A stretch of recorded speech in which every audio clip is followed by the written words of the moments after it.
The warning lights on Commander Sarah Chun's bridge flashed red like angry eyes. Her ship, the Defiance, shook as another Korthic plasma blast hit the shields. Through the main screen, she could see the enemy fleet moving closer to Kepler Station. Shields. Down to 60%, called out Lieutenant Martinez from his station. His voice was steady, but Sarah could hear the worry underneath. Sarah gripped the arms of her command chair and looked at the battle display. 20 human ships fought alongside 30 Zilani vessels against twice as many Korthic attackers. The numbers were bad, but they had held worse odds before. "Signal the Zilani flagship," Sarah ordered. "Tell Admiral Vextar we need his heavy cruisers to focus on those dreadnoughts." The communication officer, a young woman named Kim, worked quickly at her console. After a moment, she looked up with confusion on her face. "Ma'am, Admiral Vextar says his ships have new orders. He's pulling back to defensive positions." Sarah felt a cold weight in her stomach. Pulling back? We're in the middle of a fight. On the main screen, she watched in disbelief as the sleek silver Zilani ships began to turn away from the battle. The Korthic forces, sensing weakness, pressed their attack harder. A human destroyer exploded in a ball of white fire as 3 enemy ships pounded it with weapons. "Get me Vextar directly," Sarah demanded. The alien admiral's face appeared on her screen. His blue skin was darker than usual, and his large eyes would not meet hers. The Zilani always looked calm, but today Vextar seemed nervous. "Commander Chun," he said in his perfect English, "I regret to inform you that we have received priority orders from High Command. We must withdraw immediately." "Withdraw?" Sarah stood up from her chair. "Admiral, there are 3 million civilians on those colonies behind us. If we lose this station, they all die." Vextar's thin fingers moved across controls Sarah could not see. "The situation has changed. We must preserve our forces for more important battles. More important than 3 million lives?" For a moment, Vextar's met hers. She saw something there that made her blood run cold. Not regret or sadness, but calculation. Like he was solving a math problem.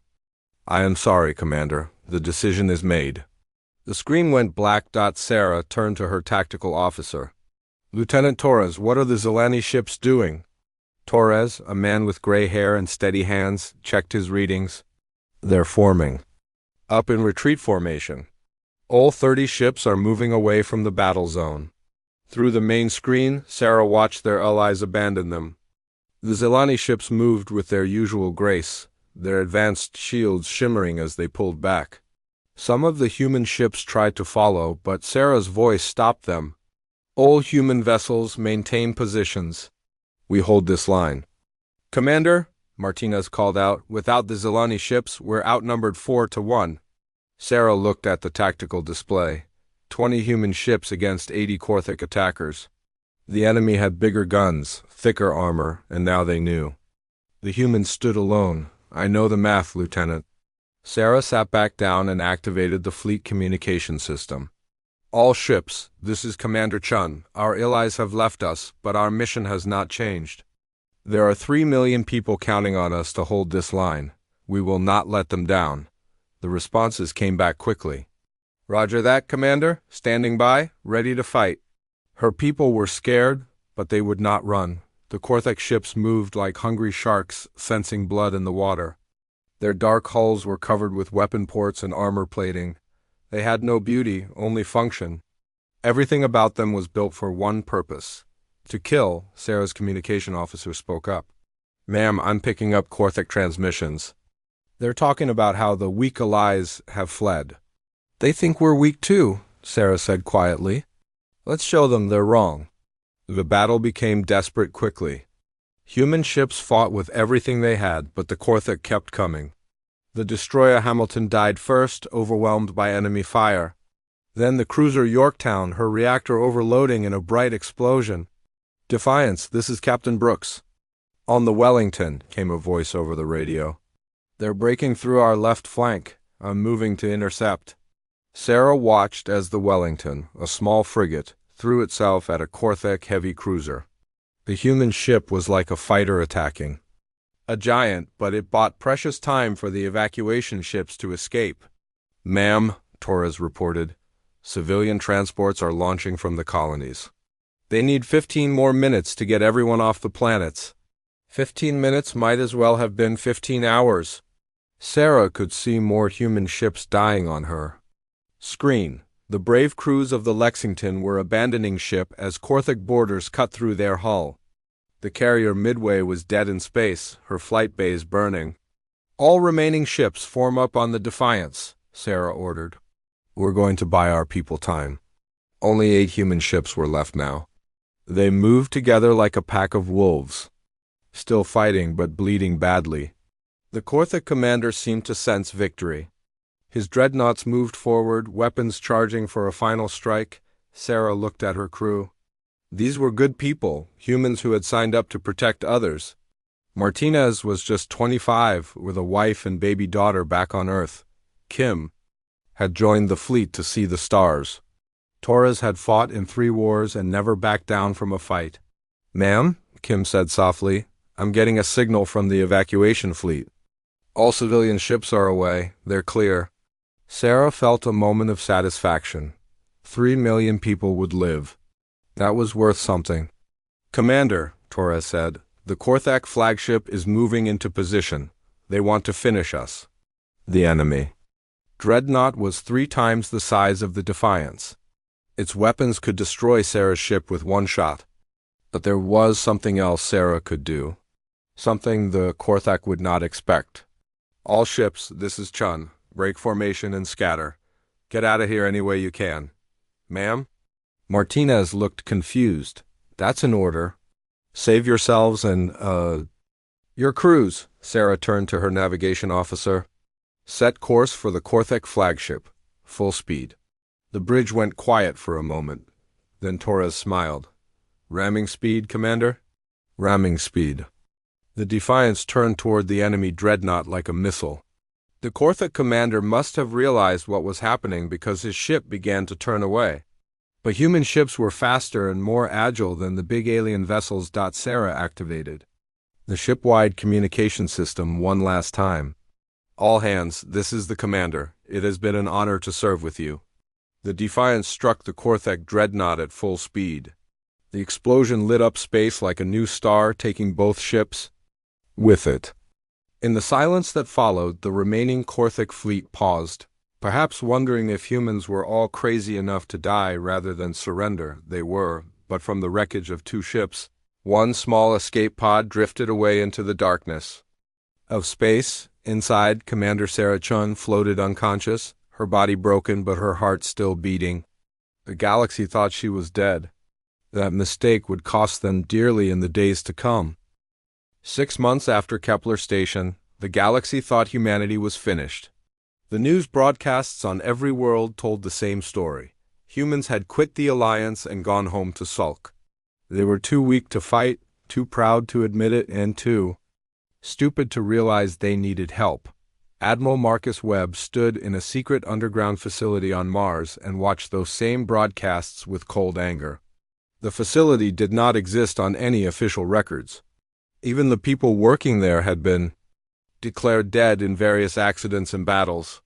The sign above the entrance read Prometheus Research Station, but everyone called it the bunker. "Sir?" said Captain Lisa Park, walking up to Webb with a data pad in her hands. "We just got confirmation from the rescue team. They found her." Webb looked up from the news screen. "Chun? Alive, but barely. She's been drifting in that escape pod for 3 weeks. The medical team says she has broken ribs, a damaged lung, and severe radiation exposure. But she's conscious and asking for a status report." Webb almost smiled. Of course Sarah Chun would want a status report before medical treatment. "Where is she now?" "Medical Bay 7. Dr. Rodriguez says she live, but she needs surgery and at least a month of recovery time. Tell Dr. Rodriguez he has whatever he needs, and tell Chun she's now part of Prometheus." Captain Park nodded and walked away. Webb turned back to the news screen where a Zilani diplomat was explaining why humanity's withdrawal from the Alliance was regrettable but understandable. The alien spoke in calm, reasonable tones about how humans were simply not ready for galactic responsibilities. Webb had heard enough lies. He switched off the screen and walked through the facility. The bunker was huge, carved deep into the rock of Mars. Thousands of people worked here in complete secrecy. Scientists, engineers, soldiers, and civilians who had all been killed in various ways so they could work without the galaxy watching Dot in Section C. Dr. Elena Vasquez was working on something that would have scared the Zilani if they knew about it. Her laboratory was full of computers and strange machines that hummed with power. Elena herself was a small woman with gray hair and bright eyes who had once been the Alliance's top expert on alien technology. "Admiral," she said without looking up from her work. "Perfect timing. I think we've figured it out." "Figured what?" "Out?" Elena pointed to a screen showing brain scans. "Why humans are different, why we can do things other species cannot." Webb looked at the complex images. To him, they looked like colorful soup. "Explain it in simple terms, Doctor." "Every species in the galaxy has evolved differently. The Zilani are very logical but not creative. The Korthek are aggressive but not flexible. Other races are good at some things and bad at others." Elena pulled up another screen. "But humans are the only species that can change their thinking patterns at will." "What does that mean for weapons?" "It means we can interface directly with quantum combat systems. We can make decisions faster than any computer. And most importantly, we can adapt in ways that will surprise our enemies." Webb was starting to understand. "You're talking about building weapons that only humans can use." "Exactly. But it's more than that. I'm talking about making humans into better weapons." Elena led him to another part of the lab where a volunteer soldier was connected to a strange helmet. The man's eyes were closed, but his body was tense with concentration. "Sergeant Morrison is testing our neural interface system. Right now he's controlling a fighter ship in a simulation, but he's doing it with his mind instead of his hands. His reaction time is 4 times faster than normal." On a nearby screen, Webb watched as the simulated fighter ship danced through enemy fire with impossible grace. The pilot was making decisions and changes faster than any human should be able to. "How long can he maintain that speed?" Webb asked. "About an hour before his brain gets tired." "But we're working on drugs that will extend that time and make the experience less draining," Webb nodded. This was the kind of edge humanity needed. "What about the other projects?" Elena grinned. "Follow me." They walked to Section D, where another team was working on armor and weapons. The project leader, Colonel James Wright, was a big man who had lost his left arm at the Battle of Vega Prime. His replacement arm was made of metal and circuits, but it was stronger than flesh and bone. "Admiral," Wright said, saluting with his good arm. "We've had some breakthroughs." He led them to a testing area where a soldier was wearing strange black armor. The armor seemed to absorb light, making the man hard to see even though he was standing right in front of them. "Stealth armor?" Webb asked. "Better than stealth. Watch this." Wright spoke into a radio. "Corporal Davis, activate rage protocol." The soldier in black armor suddenly moved like a wild animal. He attacked a series of training targets with speed and violence that made Webb step backward. The man's fists smashed through steel plates like they were made of paper. When he finished, he stood still again, breathing hard but in control. "The rage protocol enhances human aggression and pain tolerance," Wright explained. "But unlike the Korthek, who fight like mindless beasts, our soldiers can turn it on and off at will. They become savages in battle, but remain human in their hearts." Webb was impressed but worried. "What about side effects?" "Some tiredness after use, but nothing permanent. Dr. Vasquez's neural interfaces actually help control the rage, making it a tool instead of a curse." They spent the next hour touring other projects. Ships that could move in ways no alien vessel could match. Weapons that fired faster and hit harder than anything the Alliance had ever seen. Most importantly, tactics and strategies that no other species would even think to try. As they walked, Webb explained the real purpose of Prometheus. "The galaxy thinks we've given up. They think we're hiding in our corner of space, licking our wounds. But we're not hiding, we're preparing. They ended up in the command center, where dozens of screens showed human colonies across 50 star systems. Each colony was working on part of the plan. Factories were building new ships. Training centers were turning civilians into soldiers. Research labs were solving problems that had puzzled scientists for decades. "Sir," said a young officer at one of the communication stations, "we're getting reports from our spy networks. The Alliance is falling apart without us." Webb walked over to look at the intelligence reports. The Korthak had attacked 3 more Zilani colonies in the past week. 2 minor species had already been completely destroyed. The Alliance fleet was scattered and confused, trying to defend too many places with too few ships. "They're learning what we've always known," Webb said quietly. "You can't win a war by being reasonable." Captain Park approached with another report. "Admiral, we just received a message from Commander Chun. She's out of surgery and requesting assignment to active duty. Tell her she's got it. I want her to take command of the first strike fleet when it's ready." "When will that be, sir?" Webb looked at all the screens showing human determination and human preparation. Millions of people, working together for one purpose, to make sure no one ever abandoned them again. "Soon," he said, "very soon." Meanwhile, across the galaxy, the Zilani High Command was holding emergency meetings. Their perfect plan to sacrifice humanity for peace with the Korthak had failed. The Korthak wanted more than human territory. They wanted everything. Admiral Vextar stood before the High Council, his blue skin pale with fear. "The Korthak ambassador demands we surrender 5 more colonies. If we refuse, they will attack our homeworld." "What about the humans?" asked one council member. "Could we ask for their help?" Vextar's eyes showed contempt. "The humans are finished as a military force. They have withdrawn from all galactic affairs. They are no longer relevant." He was wrong about that. In the dark spaces between the stars, human ships were already moving. Not the bright, clean vessels the galaxy remembered, but new ships painted black as space itself. Ships that could fight.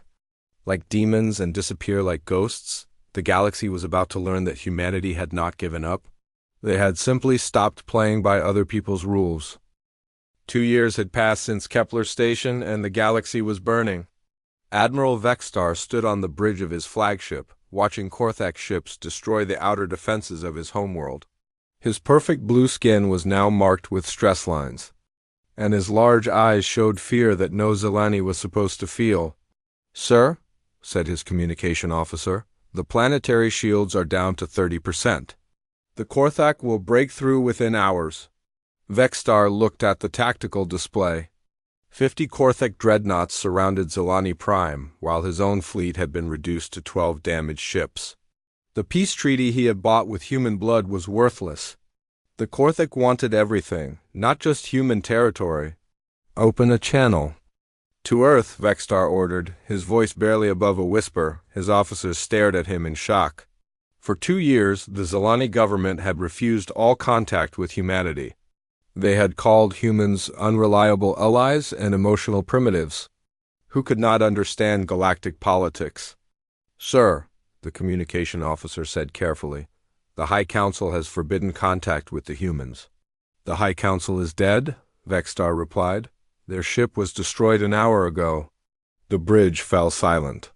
Without the High Council, Vextar was the highest-ranking Zilani official still alive. The weight of his species' survival now rested on his shoulders. "Open the channel," he repeated. The screen flickered to life, showing the Earth Defense Command Center. To Vextar's surprise, a human admiral appeared on screen.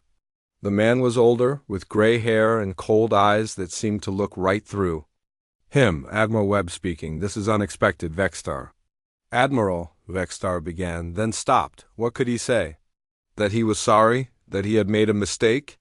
That millions of Zilani civilians were about to die because of his choices? My people need help? The Korthak have broken their treaty. They're attacking our homeworld." Webb's expression did not change. "I see. And you want human assistance?" "Yes, I can offer full reparations for our withdrawal at Kepler Station. Technology transfers, territorial concessions, whatever you require." For a long moment, Webb said nothing. Then he spoke in a voice that was perfectly calm and terrifying in its lack of emotion. Admiral Vextar, 2 years ago you abandoned 3 million human civilians to die. You called it logical, you said it was for the greater good. Now you want our help because your own people are in danger. Vextar felt something he had never experienced before, shame. I was wrong, I understand that now. Do you? Or do you just understand that you need us? Before Vextar could answer, the screen went black. He stared at the empty display. Wondering if he had just watched his species die across the galaxy, similar scenes were playing out. The Galactic Council, what remained of it, was meeting aboard a refugee ship fleeing the Korthic advance. Representatives from 20 species crowded into a small conference room, their various forms of fear and desperation filling the air. We must formally request human military intervention, declared Ambassador Thex, an insect-like being whose homeworld had fallen the previous month. They are our only hope. The humans will never help us, said Councillor Dern, a tall plant creature whose people had always looked down on human barbarism. We rejected their crude methods, we called them uncivilized. Why would they save us? Now? Because, said a new voice, that's what humans do. Everyone turned toward the speaker. Standing in the doorway was a human woman in a black uniform none of them had seen before. She was tall and strong, with short dark hair and scars on her face that spoke of recent battles. Some of the older council members recognized her from news broadcasts, but they thought she was dead. Commander Chun, Ambassador Thex said in amazement. But you died at Kepler Station. I got better, Sarah Chun replied, walking into the room. I'm here to deliver a message from Earth. She activated a small device, and Admiral Webb's image appeared as a hologram in the center of the room. Galactic Council, Webb began, humanity, has received your request for assistance. We have considered your offers of technology, territory, and membership in the Inner Circle. The Council members leaned forward eagerly. These were privileges that had been denied to humanity for decades. We reject them all, Webb continued. Shocked silence filled the room. Chun watched their faces change from hope to confusion to despair. However, Webb said, we accept our duty to protect innocent life. Effective immediately, human forces will begin operations against Korthic military targets. We fight not for treaties or territory, but because it is right.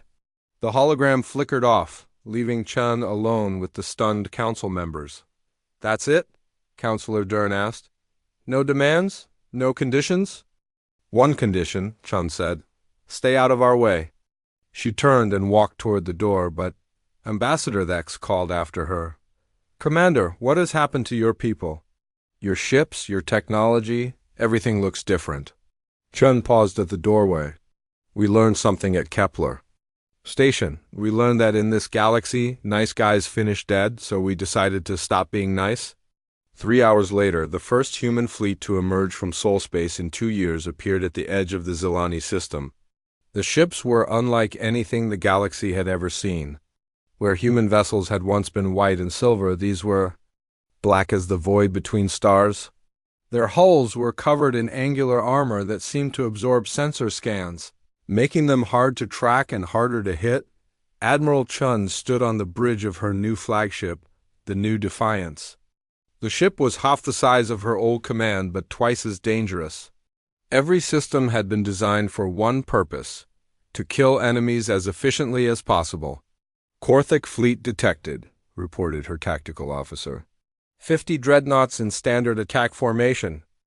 Standard formation? Chun repeated with a cold smile. They still don't understand. She activated the fleet communication system. All ships, this is Admiral Chun. Deploy Volf-Pack formations. Remember your training. Hit hard, hit fast, disappear. Before they can respond, the human fleet scattered like a school of fish, breaking into small groups that moved with deadly purpose. Where the Korthak fought in massive formations with overwhelming firepower, the humans fought like predators, using speed and cunning instead of brute force. The first Korthak dreadnought to die never saw its killer coming. 3 human destroyers. appeared from different directions, firing precision strikes at the giant ship's weak points before vanishing back into space. The dreadnought exploded in a ball of fire, taking 600 Korthik warriors with it. "Impossible," whispered a Korthik commander on his flagship. "Human ships cannot move like that." But they could, and they did. The human vessels used micro-jump technology to appear and disappear like ghosts. They coordinated their attacks with a precision that seemed almost telepathic. Most disturbing of all, they fought with a controlled savagery that matched Korthik brutality but surpassed Korthik intelligence. Admiral Kexroth, commander of the Korthik fleet, watched in growing alarm as his ships died one by one. The humans were using tactics no civilized species would consider. They rammed damaged ships into his formations. They used their own destroyed vessels as weapons, timing explosions to damage nearby enemies. They fought like they had nothing to lose and everything to prove. "All ships, concentrate fire on the human flagship," Kexroth ordered. "Kill their leader and they will scatter." 30 Korthik ships turned their weapons toward the new Defiance. Enough firepower to destroy a planet focused on Chun's ship. But when the energy beams and missiles reached their target, they found only empty space. The new Defiance had vanished, reappearing behind Kexroth's own flagship. Chun's voice came over the communication system, speaking in perfect Korthik. "You want to fight our leader? Here I am." The two flagships engaged in close combat, trading shots at point-blank range. The Korthik dreadnought was bigger and more heavily armed, but Chun's ship moved like a living thing, dodging and weaving while returning precise fire. "Human vessel." Kexroth transmitted, "Your courage is noted. Surrender now, and you will be granted an honorable death." Chun's response became legendary throughout the galaxy. "Admiral, you've been fighting the wrong species for 2 years. We don't surrender. We don't retreat, and we don't forgive." The new Defiance fired a single, perfectly aimed shot that penetrated the Korthik flagship's reactor. As the enemy dreadnought exploded, Chun's ship was already moving toward its next target. The Battle of Zilani Prime lasted 8 hours. When it was over, the Korthik fleet was completely destroyed. Not a single enemy ship escaped to report what they had seen. The humans had lost 3 vessels and saved an entire world. As Zilani civilians emerged from their shelters, they found human soldiers helping with rescue operations. The same warriors who had fought like demons in space were now sharing food with alien children and treating wounded enemies. Admiral Vextar stood in the ruins of his command center, watching human medics work alongside Zilani doctors. He approached Admiral Chun, who was coordinating relief efforts. "Commander Admiral Chun," he said, his voice uncertain. "I must ask, why did you come? After what I did to your people, why would you save mine?" Chun looked at him with eyes that had seen too much death and suffering. "Because that's the difference between us, Vextar. You abandoned your allies because you thought we were weak. We saved you because we know we're strong." She turned back to her work, leaving Vextar to contemplate the lesson. The galaxy was learning that humanity had returned, and they had brought a new way of war with them, one that was both more terrible and more merciful than anything that had come before. The mining world of Sigma Draconis looked like a nightmare from space. Once it had been a peaceful place where different species worked together to harvest rare minerals. Now it was covered in smoke and fire. Korthik ships circled the planet like vultures, and the surface was dotted with prison camps where thousands of alien slaves worked until they died. Captain Miguel Torres stood in the briefing room of his ship, the Relentless, looking at photos of the camps. His officers sat around the table, their faces grim as they studied the intelligence reports. Outside the ship's windows, 20 other human vessels waited in the darkness between stars. "The Korthak have turned the entire planet into a slave." "Operation?" Torres said, pointing to the images. 12 camps, each holding between 5 and 10,000 prisoners. Men, women, children from 15 different species. Lieutenant Sarah Kim, his tactical officer, raised her hand. "Sir, orbital defenses? Heavy, 6 battle stations, 40 patrol ships, and a planetary shield generator. Any normal assault would cost us half our fleet, and most of the prisoners would die in the fighting. Commander Jackson, a veteran of 3 wars, leaned back in his chair. So what do we do?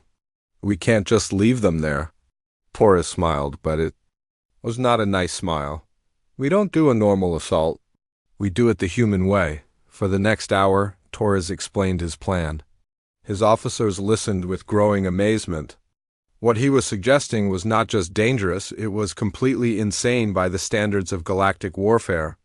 No civilized species would even consider such tactics.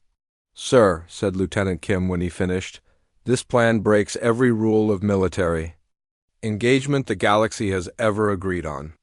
"Good," Torres replied. "The Korthak broke those rules first when they started taking slaves. Now we fight by our rules." 2 days later, a small convoy of civilian ships approached Sigma Draconis. The vessels looked old and damaged, like refugee ships fleeing from some distant battle. The Korthak patrol ships barely gave them a second look. Refugees were common these days, and these ships seemed harmless enough. The convoy requested permission to land at the mining facility, claiming they needed repairs and supplies. The Korthak commander on the surface was annoyed but allowed it. More slaves were always useful, especially if they came willingly. What the Korthak did not know was that each refugee ship was packed with human special forces soldiers. As the ships landed at different sites around the planet, teams of humans slipped out and moved toward their targets. They wore Korthak armor taken from previous battles and carried weapons that made no sound when fired. At exactly midnight local time, the uprising began. In Camp 7. A Korthak guard noticed that one of the human prisoners was missing from the nightly count. He walked over to investigate and found himself looking down the barrel of a human rifle. Behind the weapon was Sergeant Maria Rodriguez, who had been declared dead at the Battle of Proxima 2 years earlier. "Surprise," she whispered and pulled the trigger. All across the planet, similar scenes played out. Human soldiers appeared from nowhere, moving like ghosts through Korthak positions. They freed prisoners, captured weapons, and turned the camps into fortresses in less than an hour. But the real surprise came from orbit. As alarms began to sound on the surface, the Korthak fleet moved to investigate the disturbances. That was when 20 human warships materialized out of nowhere, appearing inside the planetary defense perimeter as if they had been there all along. "Impossible," said the Korthak fleet commander as he watched human ships emerge from stealth fields. "No one can hide that many vessels from our sensors." His tactical officer was studying the readings with growing panic. "Sir, these ships, they're not showing up on any of our detection systems. It's like they're not really there." But they were very real, as the Korthak learned when human weapons began tearing their fleet apart. The orbital battle stations, designed to fire outward at attacking fleets, found themselves under attack from inside their own defensive ring. Human ships moved with impossible speed and coordination, striking weak points and disappearing before return fire could find them. On the surface, the prisoners fought alongside their human rescuers with desperate courage. A Zilani scientist named Veltar grabbed a fallen guard's weapon and helped defend. Camp 3. A group of Takaxi children threw rocks at Korthak soldiers while human marines provided covering fire. Even the peaceful Harmony species, who had never hurt anyone in their entire history, fought with tools and kitchen knives. "This is madness," said the Korthak planetary commander as he watched his forces crumble. "Slaves do not fight. Prisoners do not rebel. This is not how war works." His aide, a younger officer, looked at the tactical displays with something approaching awe. "Sir, I think that's the point. The humans are not fighting the way we expect anyone to fight." The battle for Sigma Draconis lasted 6 hours. When it was over, 12,000 prisoners had been freed, and not a single Korthak remained alive on the planet. The human losses were minimal, 3 soldiers killed and 17 wounded, but the real victory was not military. As news of the liberation spread throughout the galaxy, something changed in the way people looked at the war. For 2 years, everyone had been losing. Worlds fell, fleets were destroyed, and entire species disappeared. But here was proof that the Korthik could be beaten, that prisoners could be freed, that hope was not dead. Admiral Chun arrived on Sigma Draconis 3 days after the battle. She walked through the former camps, now converted into refugee processing centers. Everywhere she looked, she saw aliens from dozens of species working together to rebuild their lives. A small Takaxi child, no older than 6, ran up to her and hugged her leg. The child's parents had died in the camps, but other refugees had adopted her as their own. Chun knelt down and spoke to the girl in her own language, learned during her years of diplomatic service. "Thank you for saving us," the child said in broken standard. "My new mama says humans are the bravest people in the galaxy." Chun felt tears in her eyes, but she blinked them away. "We just did what anyone should do." Later that day, Chun received a priority message from Admiral Vexstar. The Zilani leader appeared on her communication screen, looking older and more tired than she remembered. "Admiral Chun," he began, "I must speak with you about what happened at Sigma Draconis." "What about it?" Vexstar was quiet for a moment, searching for words. "The way your people fought, the tactics you used, they were not civilized by our standards." Chun's expression hardened. "Are you criticizing our methods?" "No," Vexstar said quickly. "I'm trying to understand them. At Kepler Station I called your withdrawal from the Alliance logical. I said it was for the greater good. But watching your forces save those prisoners, seeing how you fight for people who can give you nothing in return, I realize I never understood what honor really means." Chun studied the alien's face, looking for signs of deception or manipulation. All she saw was genuine regret and something that might have been admiration.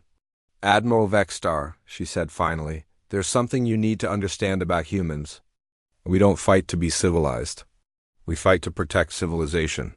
Sometimes that means doing things that seem barbaric to preserve what is good in the galaxy." She paused, thinking about the children in the camps and the prisoners who had fought for their freedom. "You abandoned us because you thought we were weak," she continued. "But strength is not about having the biggest guns or the fastest ships. It's about being willing to do what is right, even when it costs you everything." Vexstar nodded slowly. "I think I am beginning to understand. But there is something else I must tell you. The HFY War Prime has sent envoys to several neutral worlds. He is trying to negotiate a separate peace." "Let me guess," Chun said. "He wants to keep the territory he has conquered in exchange for stopping his advance." "Yes, many species are considering accepting his offer. They are tired of war and afraid of more losses." Chun felt cold anger building in her chest. "And what about the millions of people already enslaved? What about the worlds that have already fallen? Do they just become acceptable losses?" The War Prime says those cannot be recovered without enormous cost." "He's right about the cost," Chun said grimly. "But he's wrong about who's going to pay it." She cut the communication and called for her senior staff. It was time to send the Korthik a message they would never forget. Time to show the galaxy that some things were worth any price. The war was about to enter its final phase, and humanity would make sure it ended on their terms. Not with negotiation or compromise, but with justice for every life that had been lost and every person who had suffered. The Korthik wanted to talk about peace. Chun was going to teach them about war. The Korthik homeworld of Vorthik Prime was a fortress that had never fallen. For 1,000 years, it had been protected by quantum shields that could stop any weapon, orbital platforms that could destroy entire fleets, and the greatest military minds the Korthik species had ever produced, War Prime. Kexthal stood on the command platform of his orbital fortress, looking down at the dark planet below. His species' homeworld was not beautiful like other planets. It was all metal and stone, built for war and nothing else. Every building was a bunker, every street was a defensive position, and every citizen was a soldier. "Report?" Kexthal growled to his aide, a younger Korthak whose scars showed he had survived many battles. "War Prime, the human fleet has arrived at the edge of our system. 150 ships, including vessels from 12 other species." Kexthal smiled, showing teeth that could bite through metal. "So the galaxy has finally united against..." Us, it does not matter. Our shields will hold, and their ships will die against our defenses. Sir, the aide said carefully, these are not the same humans we fought before. Their ships, their tactics, everything has changed. Humans are still humans, Kexthel replied. They may have new toys, but they are